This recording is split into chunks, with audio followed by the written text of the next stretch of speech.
So, in the previous class, we have seen how we write equations of motion when bodies were placed side by side, and second, when bodies are connected by strings.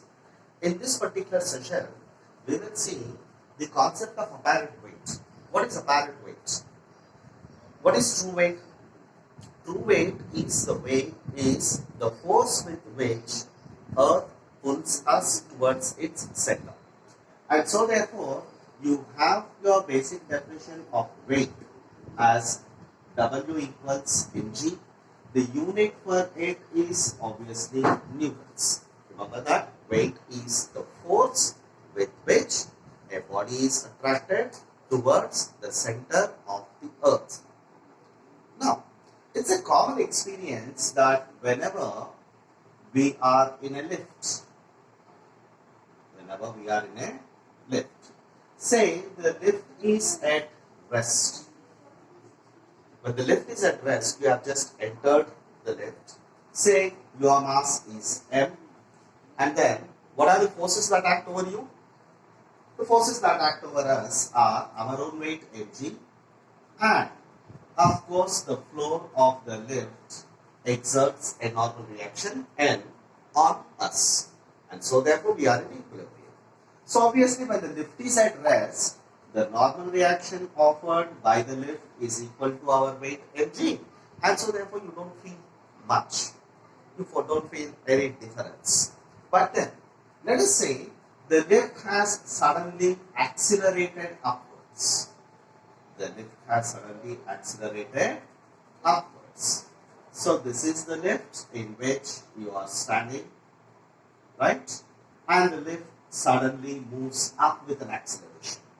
So in this case, what are the forces again acting over us? One, our own weight mg, and of course the normal reaction N offered by the floor of the lift. Now, from this equation, from the free body diagram that we see, there is a net acceleration acting in the upward direction. So obviously, the normal reaction is greater than mg, and so therefore N minus mg equals ma. And so therefore, the normal reaction N equals how much? Mg plus ma. And so therefore, N equals m times g plus ma. So obviously, you observe that the normal reaction is greater than mg. Meaning what? Meaning that as soon as the lift begins to accelerate upwards, you see a sudden increase in your weight. Did you ever experience that? In case not, just go visit a shopping mall or some place where there's an elevator. Just stand inside it and be a bit conscious, you will experience it. Now, the same case, what would happen if the lift accelerates downwards? When the lift accelerates downwards, again the same person. Now in this case, the lift is going down with an acceleration. Now, what are the forces that act over it? One, its own weight mg, and the other, a normal reaction N. So here, because the lift is going down, I can straight away write mg minus n as equals ma. So therefore, n equals m times g minus n. Hope you have transposed it properly. Now here, the normal reaction N is obviously less than mg. Meaning what? As soon as the lift begins to accelerate downwards, you will suddenly see a decrease in your weight. Is it clear? So you will feel that you have lost some weight. So all those people who are crazy to lose their weight, the easiest way is to stand in a lift which is accelerating. Now someone may get it out. What would be the case if I want to become zero weight? I want to become weightless? The answer is quite simple. Say the lift is now freely falling. The lift is now falling freely. So when the lift falls freely, your acceleration would be same as that due to the acceleration due to gravity. And so therefore from the same equation, you would get this as m times g minus g.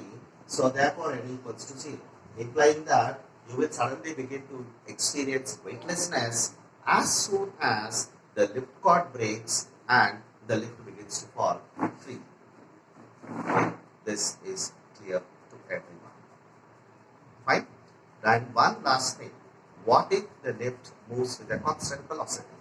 So, when the lift moves with a constant velocity, whether the lift may go upwards or the lift may go downwards, as velocity is constant, acceleration is 0.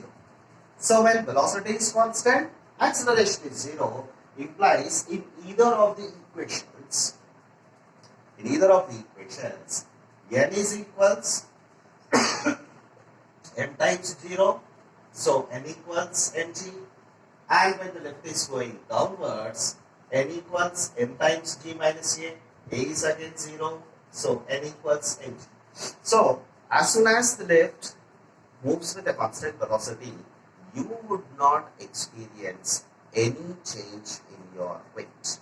So, this apparent change in weight that you experience would happen only when the lift suddenly accelerates up or the lift suddenly accelerates down. Now, I leave you a very simple question. What if the lift decelerates upward, or what if the lift decelerates downward? So, when it decelerates, obviously the acceleration is negative.